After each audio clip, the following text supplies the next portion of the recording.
따라하겠습니다. 우리 교회는 사도행전적 교회를 이루어가는 신앙 공동체입니다.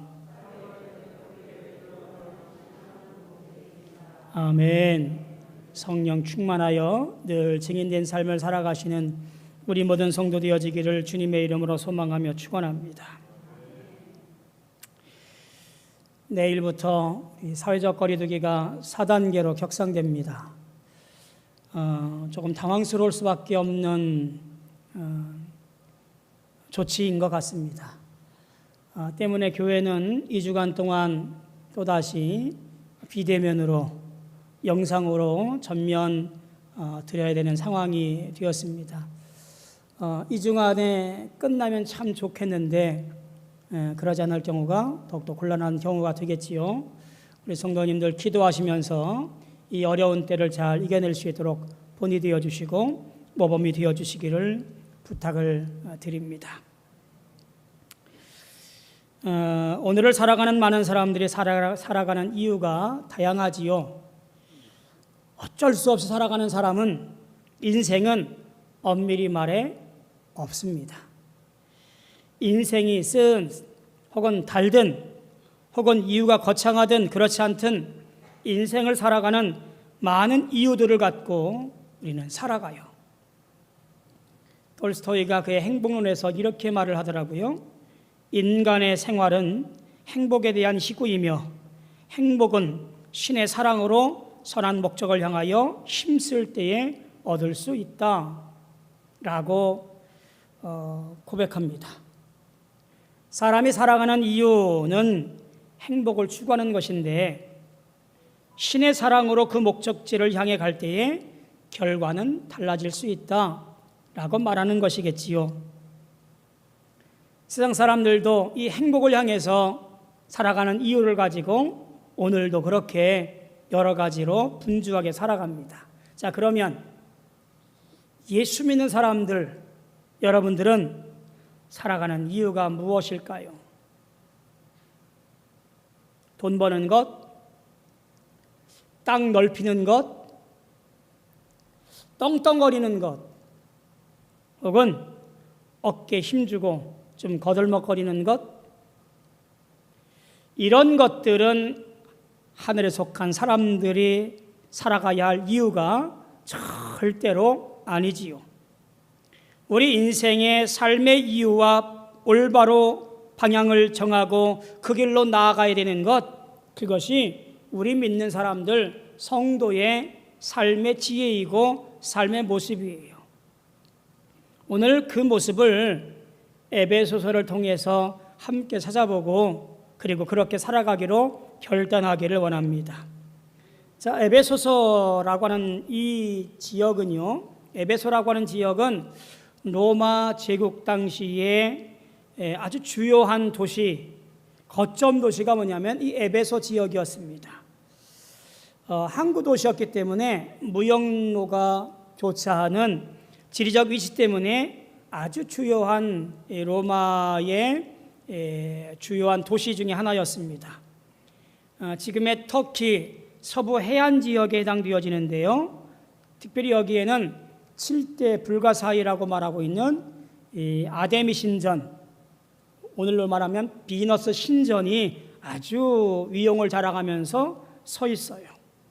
지금도 많은 사람들이 이쪽 소아시아 지역, 터키를 여행할 때 꼭 들르는 지역이 이 에베소 유물 지역입니다.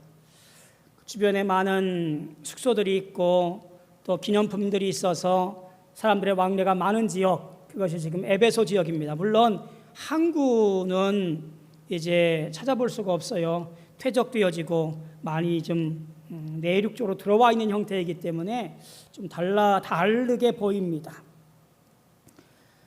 사도행전에 보면은 이 에베소 교회를 이렇게들 소개합니다. 바울 사도가 3차 전도여행을 하면서 그곳을 개척을 하고 3년 동안 땀 흘리고 눈물 흘리며 열정을 다해서 교회를 세워갑니다. 그곳에서 목회를 했다, 그런 말이에요.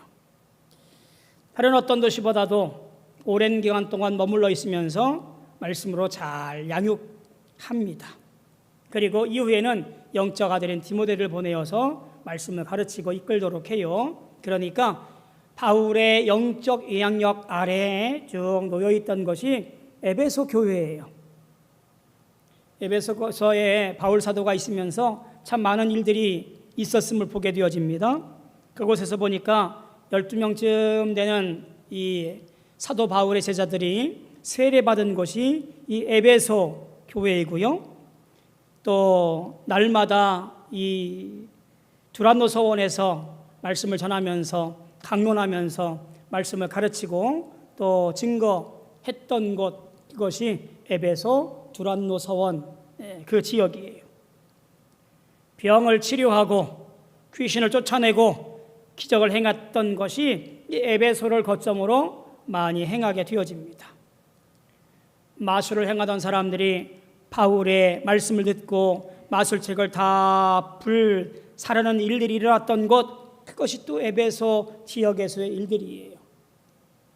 또한 데메드리오라고 하는 은장색, 은을 가공해서 우상을 만들던 이 데메드리오라는 사람이 아데미 여신의 이름을 부르면서 소동을 일으키고 결국 바울이 이 때문에 곤란을 겪었던 일 또한 이 에베소 교회, 에베소 지역에서 있었던 일들이에요. 자, 이런 에베소 교회를 떠나서 바울 사도가 지금 로마 감옥에 갇혀 있어요. 그리고 로마 감옥에 갇혀 있으면서 에베소 교회를 생각하면서 편지를 적어요. 그리고 그 편지를 인편에 보내요. 그리고 오늘 읽고 있는 에베소서가 바로 그 인편에 받은 편지가 우리가 읽고 있는 오늘 에베소서예요. 오늘 본문 말씀은 1장 3절부터 14절까지 이어지는데 사실은 이게 원본에 보면 한 문장입니다. 우리 한글 성경은 좀 문단을 나눠놨지만 사실 원문에 보면 찬송하리로다 라고 시작돼서 말이 끊어지지 아니하고 14절까지 쭉 이어집니다.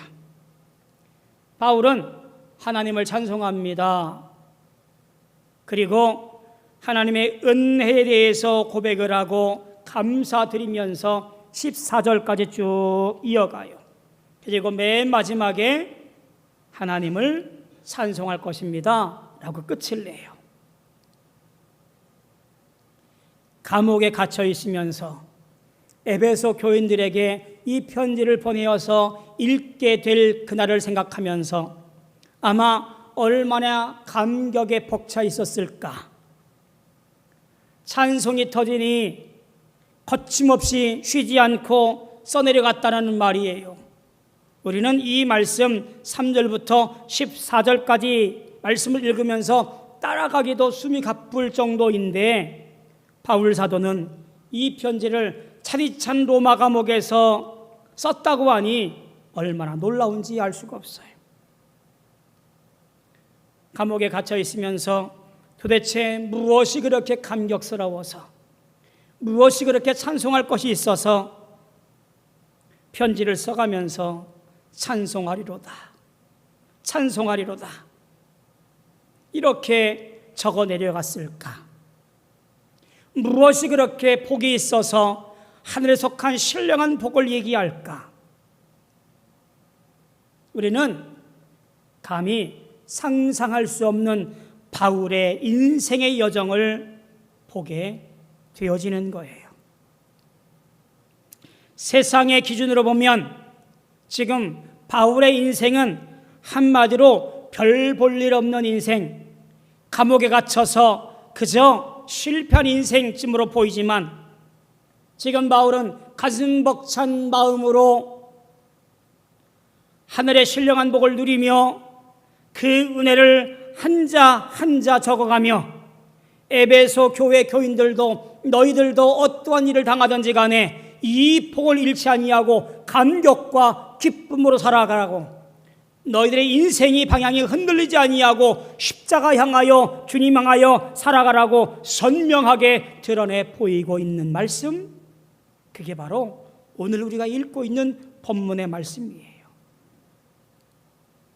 바울이 고백하고 있는 그의 인생을 이끌고 있는 중요한 사실, 오늘 말씀에서 보니까 세 가지로 요약되어져요. 첫째가 뭐냐면 4절에서 하나님께서 우리를 자녀로 택해 주셨다라는 것. 두 번째가 뭐냐면 7절에 예수님께서 피 흘려 주셔서 모든 죄를 사해 주셨다라고 하는 것. 세 번째는 13절에 성령께서 우리 마음에 오셨다라고 하는 것. 이것이 바울 사도가 고백하는 감격과 감사와 찬송의 내용이고, 어떠한 일을 당하여도 흔들리지 아니하고 믿음을 가지고 주 앞에 당한 모든 경주를 열심히 살아가도록 하게 한다라고 하는 그의 인생의 방향과 이유를 보게 되어지는 거예요. 사랑하는 성도 여러분, 우리 믿음의 사람은 환경을 바라보는 사람이 아니에요. 우리 믿음의 사람은 내 중심에 있는 성부, 성자, 성령, 하나님의 은혜와 주님의 사랑과 성령의 함께 하심의 은혜를 찬송하며 오늘도 걸어가는 것, 그것이 바로 믿음의 사람이고 하나님의 사람이고 예수님의 사람이고 성령의 이끌림 받는 사람이라고 하는 거예요. 그저 내 삶에 있어서 세상 일 때문에 이리 hil비하지 아니하고 주님 때문에 오늘도 감격하며 감사하며 살아가는 것, 그것이 저와 여러분들의 삶의 방향이고 인생의 삶의 이유라고 하는 거예요. 세상에 뭐라 하든, 세상에서 여러 일들이 우리를 괴롭히든 고통 가운데 있다 한들 우리는 주님 때문에 감사하고 주님 때문에 기억하고 주님 때문에 감격하고 오늘도 찬송하며 주 앞에 나와 예배해야 되는 거예요. 그러하기를, 또한 그렇게 고백되어지기를 주님의 이름으로 소망하며 축원합니다. 이 일이 가능할까? 바울 사도에게 있어서 이와 같은 하나님의 택하심과 주님의 죄 사함의 역사와 성령의 함께 하심을 가능하게 하는 가장 중요한 신학적 고백이 있어요. 그게 뭐냐 하면 이것들을 하나로 묶을 수 있는 매개체, 그것이 여기 보면 그리스도 안에서라는 말 속에 포함되어 있습니다. 바울 신학에 있어서 대단히 중요한 신학적 표현이에요. 그리스도 안에서. 바울 서신 전체로 보면 그리스도 안에서라는 표현은 약 160번 정도 나와요. 그만큼 바울 사도에게 있어서 그리스도 안에서 행하여지는 것이 얼마나 귀하고 소중한지를 반복적으로 그렇게 고백하고, 그리고 그리스도 안에 살아가야 되는 것을 계속해서 얘기해요. 에베소서에서 무려 36회나 나와요. 모든 되어지는 것들이 그리스도 안에서 거할 때에만 가능하고 그리스도 안에서 살아가야만 이것을 찬송하게 되어지고 그리스도 안에서 머물러야만 우리에게 어떤 고난도 어떤 슬픔도 감사가 되어지고 찬송이 되어진다라는 이야기예요. 자, 성경을 보십시오. 우리에게 무엇을 가르칩니까? 골로새서 1장 9절에 19절에 보니까 하나님 아버지께서 모든 충만으로 예수 안에 거하게 하신다라고 가르칩니다. 에베소서 2장 20절 말씀 보니까 하나님의 능력이 그리스도 안에서 역사한다고 가르칩니다. 골로새서 2장 9절 10절 보니까 그리스도 안에서 모든 신령의 충만이 육체로 거하시고 우리 역시 그리스도 안에서 충만하여진다라고 말합니다. 또한 예수님께서 직접 증거하신 말씀에 보면 요한복음 14장 6절에 보니까 나는 길이요 진리요 생명이라 말합니다. 내 안에 거하여야만 하나님 나라에 거할 수 있다라고 말씀해요. 우리의 모든 삶의 영역이 그리스도 안에서 생각하고 그리스도 안에서 기억하고 그리스도 안에서 우리의 발걸음을 한 발자국 한 발자국 떼어내 나가야 우리가 은혜가 되어지고 복이 되어지고 축복이 되어진다라는 그 말이에요. 그리스도 안에 거하시는 우리 모두 되어지기를 소망합니다. 자, 이와 같은 말씀을 우리가 전 이해로 기억하고 오늘 주어지는 세 가지 말씀을 통해서 함께 주님 안에 거하기 원합니다. 첫째 고백이 뭐였지요? 하나님의 무조건적인 선택은 우리의 구원의 확실성을 보장한다라고 하는 말이에요. 성도 개개인에 대한 하나님의 선택에 관한 말씀이에요. 3절에서 바울은 그리스도로 말미암아 성도에게 임한 전혀 놀랍고 새로운 복을 말하는 것이 있어요. 그것은 하늘에 속한 것이고 신령한 것이라고 말합니다. 뭘 말하냐면 하나님의 선택을 말하는 거예요. 자, 이 선택이라는 것이 참 기묘합니다. 자, 한번 생각해 봐요. 내년에 대선이라서 그런가 많은 사람들이 서로 대통령 하겠다고 지금 우후죽순처럼 나와요. 물론 당에서 경선해서 한 명씩 나오겠지만 서로 대통령감이라고 주장합니다. 자, 이 후보자가 있어야 선택할 수가 있어요. 이 후보 기간에 자기를 자랑하고 자기의 좋은 점을 말하고 선전해요. 그리고 선거권자는 그런 것들을 보고 이 사람이 잘못했네, 잘했네, 못했네, 잘할 것 같으네. 그래서 선택의 기준을 마련해요. 각종 매스컴들은 그의 과거사를 점검하기도 하고 또 이러저러한 일들로 그에 대한 이야기들을 얼마나 잘하는지 점검들을 해 갑니다. 그게 선거지요, 선택이지요. 대선, 총선만 업체에서도 사원 한 명을 뽑을 때에 사람이 먼저 지원을 하고 지원한 사람의 시시비를 가려서 선택해요. 자, 그런데 하나님의 선택은 어떠한가 봐야 되겠지요. 선택하셨다 하는데 누구를 언제 선택했느냐라고 하는 거예요. 가늠해 볼 수 있는 것이 있는데요.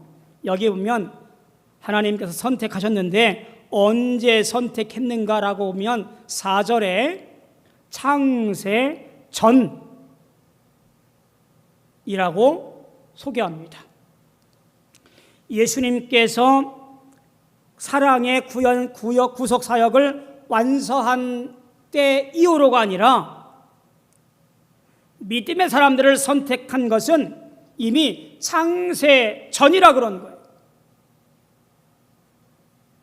우리의 외모를 보지 아니하고 우리 삶의 능력을 보지 아니하고 충성 맹세를 듣지도 아니하고 이런 과정을 다 거친 것이 아니라 이미 우리는 창세전에 선택받아 주의 자녀가 되었다라는 얘기예요.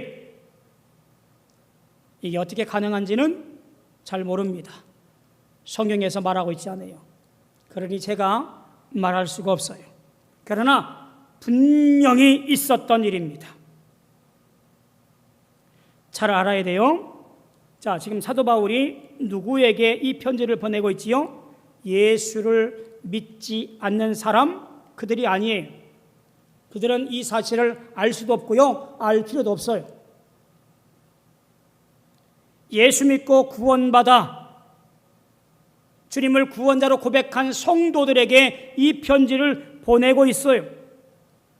너희들이 누군지 아느냐? 하나님께서 이미 오래전에 선택된 사람들이다. 너희의 외모나 너희의 학벌이나 너희의 능력이나 너희가 가지고 있는 것의 많고 적음이 아니라 하나님께서 선택하셔서 오늘 주 안에서 구원받은 백성으로 예수 믿고 살아가게 하셨다라고 하는 말을 하는 거지요. 이 선택은 내가 어찌할 수 있는 것이 아니라 하나님의 일방적인 선택이어서 취소가 없어요. 선택은 영원한 거예요. 사도 바울은 지금 이것을 말하고 있는 거지요. 여러분, 바로 이것이 우리가 지금 서 있는 구원의 자리예요. 하나님께서 예수 그리스도로 말미암아 우리에게 주신 축복의 진면목이에요. 따라서 구원의 영원한 확신을 가지고 겸손한 가운데 신앙생활을 할 수 있는 여러분 되어지기를 주님의 이름으로 소망하며 축원합니다. 오히려 감사하고 감격하고 찬송하며 살아가야 할 이유가 바로 이 한 가지만으로도 얼마나 차고 넘치는지 몰라요. 두 번째는 예수님의 은혜는 측량할 수 없는 풍성한 은혜라는 이야기예요. 사도 바울이 기록하고 있는 은혜에 대한 이야기를 적을 때마다 함께 쓰고 있는 표현이 있어요. 그게 뭐냐면 풍성이라고 하는 단어예요. 자, 그 은혜를 바울 사도는 풍성이 아니면 표현할 길이 없는 것 같아요. 은혜를 나타낼 때에 풍성한 은혜입니다라고 고백할 수밖에 없는 것, 그것이 바로 바울 사도의 최대한의 표현 방법인 것 같습니다. 그래서 성경에 보니까 이렇게들 표현합니다. 오늘 말씀 1장 18절에 보니까 기업의 영광의 풍성, 1장 19절에 보니까 능력이 지극히 크심, 2장 4절에 보니까 긍휼의 풍성하신 하나님, 2장 7절에 보니까 은혜의 지극히 풍성함, 그리고 3장에 넘어가서 보면 3장 8절에 측량할 수 없는 그리스도의 풍성. 자, 이렇게 표현해요. 예수 그리스도께서 우리에게 베푸신 은혜는 도저히 측량할 길이 없다라고 하는 거예요. 사도 바울은 더 나아가서 3장 18절에 지식에 넘치는 그리스도의 사랑이라고 표현합니다. 어떤 면에서 예수님의 은혜를 재보려고 아무리 노력해도 아무리 애써도 그것을 잴 수 없는 것, 그것이 바로 죽을 수밖에 없는 우리를 십자가의 사랑으로 기꺼이 담당하셔서 그 피를 흘리심으로 말미암아 우리를 구원하신 사랑의 은혜, 그 풍성함을 도저히 가늠할 수 없다라고 하는 것이 바울의 고백이에요. 사람이 어떤가요? 사람은요, 수치로 계산하기를 좋아해요. 수학이라고 하는 것이요, 모든 것을 수치로 계산하는 거잖아요. 사람에게는 그런 능력도 있습니다. 태평양 아무리 깊어도 몇 미터 재고 있고요, 아무리 높은 산 에베레스트라도요, 그 높이가 얼마라고 이미 다 재어놓았어요. 그뿐입니까? 지구에서 달까지의 거리가 얼마인지, 지구에서 태양까지의 거리가 얼마인지 이미 인간의 머리는 다 수치로 계산해서 정리해 놓았어요. 그런데 측량할 수 없는 한 가지, 예수님의 풍성하신 은혜, 나를 살리신 그 은혜, 내게 베풀어 놓으신 그 어마어마한 사랑의 숫자는 도저히 가늠할 수도 없고 측량할 수도 없고 말할 수도 없다라는 이야기지요.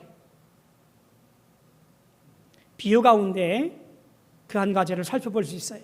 탕자의 비유 잘 알잖아요. 둘째 아들이 아버지의 유산을 미리 달라 해서 먼 나라로 갑니다.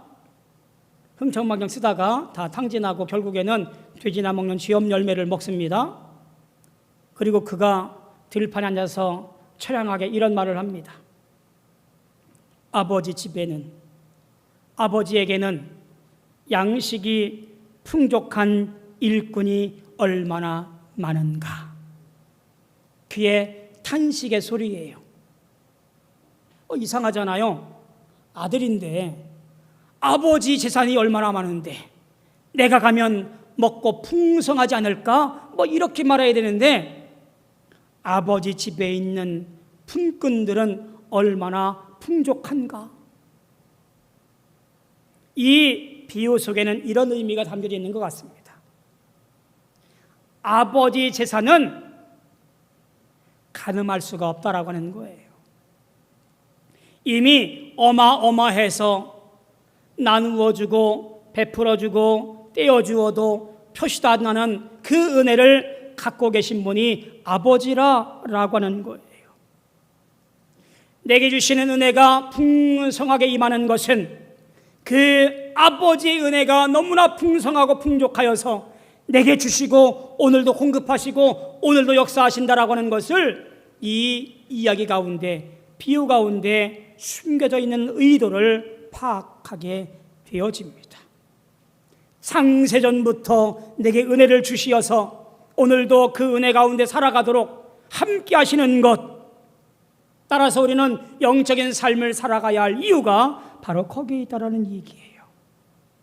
세상에서 어떤 육적인 고난과 고통과 기근에 있다 할지라도 내가 영적인 은혜 안에 거하기만 하면 감격과 감사가 넘치게 되어진다는 사실을, 은혜의 풍성함에 빠지게 되어진다는 사실을 우리는 기억해야 돼요.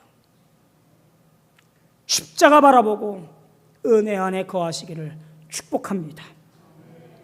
세 번째는 복음의 진리로 받아들일 수 있는 것은 성령의 역사 때문이라는 얘기예요. 바울은 성령에 관해서 언급하고 있습니다. 성령에 관한 언급은 인류 구속에 관한 논증에서 빠질 수 없는 중요한 사실이지요. 3절부터 14절까지 구원에 관한 성삼위 하나님의 역사에 관한 논쟁이라고 봐도 과언이 아니에요. 이미 앞에서 하나님의 구원의 계획과 섭리, 예수님의 이 죄사함과 은총과 사랑, 그거에 대해서 얘기합니다. 자, 이거면 다일까요? 우리가 이것을 알고 믿고 구원 받게 되었다라는 말씀인데요, 물론 겉보기에는 그렇습니다. 하나님께서 선택하시고 예수님께서 십자가의 사건으로 성취했습니다. 우리는 그것을 알게 되었고 믿게 되었고 구원 얻었습니다. 정말 이게 다일까? 고민이 되어져요. 자, 이것이 다라면 13절 말씀을 기록할 이유가 없어요. 13절 말씀은 마치 우리의 믿음의 결과로 성령의 인침을 얻게 된 듯한 느낌을 줍니다. 사실 우리의 믿음이라고 하는 것은 성령의 역사의 결과예요. 성령이 우리 안에서 역사하사 우리로 하나님과 예수를 믿게 하시고 그리스도의 구속적 효과를 적용해서 구원에 이르게 하시는 거란 말이에요. 바울은 이를 성령의 인침이라고요 표현하고 있는 거예요. 다시 말해서 이 구원의 사실을 알고 믿고 구원 얻게 된 것은 내 힘이나 내 능력이나 내 지식에 의한 것이 아니라 이 일을 누가 했다는 거예요? 성령이 했다라는 이야기예요. 내 안에 성령이 오셔서 내 가운데 성령이 역사하셔서 복음을 알게 하고 복음을 믿게 하고 감격하게 하는 것을 성령이 했다라는 말이에요. 성령의 역사가 없었더라면 우리는 단 한 사람도 복음을 받아들이지 않았을 겁니다. 그 증거들을 우리는 많이 볼 수 있어요. 오늘도 복음을 증거하는 분들이 많습니다. 청량리역에만 가도 피켓 들고 예수 믿으라고 외치는 분이 있고요. TV를 틀면 기독교 방송에서 연일 말씀이 증거되어지고 찬송이 흘러넘쳐 나와요. 유튜브, 인터넷 말씀들이 쏟아져 나와요. 그런데 그런 말씀들을 듣고 깨닫고 구원받은 사람보다 조롱하고 비방하고 하는 이들이 훨씬 더 많다라는 이야기예요. 이것이 무엇을 말해주냐면 우리 복음의 진리를 알고 깨닫고 믿는 것이 우리에게 있지 않음을 증거해 주는 것을 말합니다. 분명히 알아야 돼요. 처음에 성도들은 말씀이 믿겨지지 아니하고 복음의 진술을 들어도 썩 가슴에 와닿지 않습니다. 그런데 어느 날 복음의 가슴에 와 닿게 되어집니다. 그 마음 안에 성령이 역사하기 때문에 그렇습니다. 자신이 죄인이라는 것을 단 한 번도 생각하지 않았는데 그 마음에 거리낌이 있어서 눈물을 흘리게 되어지고 죄인이라 고백하게 되어지고 나를 위해 죽으신 예수님을 나의 구원자로 고백하게 되어지지요. 이게 바로 성령의 역사예요. 성령이 오셔서 우리로 하여금 예수 믿게 하는 것, 그것이 바로 우리의 삶이라고 하는 얘기예요. 사랑하는 성도 여러분, 우리는 하나님이 선택하고 예수의 사랑으로 죄사함 받고 약속의 성령으로 인치심 받아 오늘도 살아가는 인생입니다. 아무렇게나 인생을 살아가는 것이 아니에요. 하나님의 영이 거하시는 우리 거룩한 몸을 가지고 바른 신앙적 고백을 해가면서 찬송하면서 살아가야 할 인생, 그것이 바로 저와 여러분들의 인생살이에요. 내가 살아가는 것이 분명합니다. 하나님이 함께 하시니 두려울 것이 없어요. 내가 살아가는 이유가 분명합니다. 예수님이 구원자 되시니 소망 중에 거룩한 백성으로 사랑 안에 거해야 돼요. 내가 살아가는 이유가 분명합니다. 성령이 인도하고 가르치고 우리와 함께 하시니 또한 너는 내 것이라 인치였으니 주님을 위한 삶을 살아가야 돼요.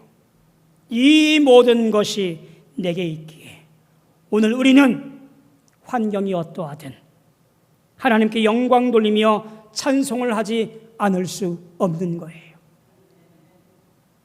내가 오늘 살아가는 이유는 성부, 성자, 성령 그의 영광을 찬송하게 하려 하심이라. 아멘. 기도하겠습니다. 고마우신 아버지 하나님, 은혜를 감사합니다. 주의 안에 거하며 믿음으로 삶을 살아가기 원합니다. 주님, 우리는 하나님의 놀라우신 택하심의 은혜와 예수님의 그 죄사함의 은총과 성령의 함께하심의 놀라운 역사를 누리며 살고 있습니다. 세상적인 가지고 하나님 투덜대고 또 울고 웃는 것이 아니라 주님의 은혜 때문에 감격하며 감사하며 찬송하며 영광 돌려 살아가는 주의 사람이 되어지게 주여 붙잡아 주옵소서. 예수님의 이름으로 감사하며 기도하옵나이다. 아멘.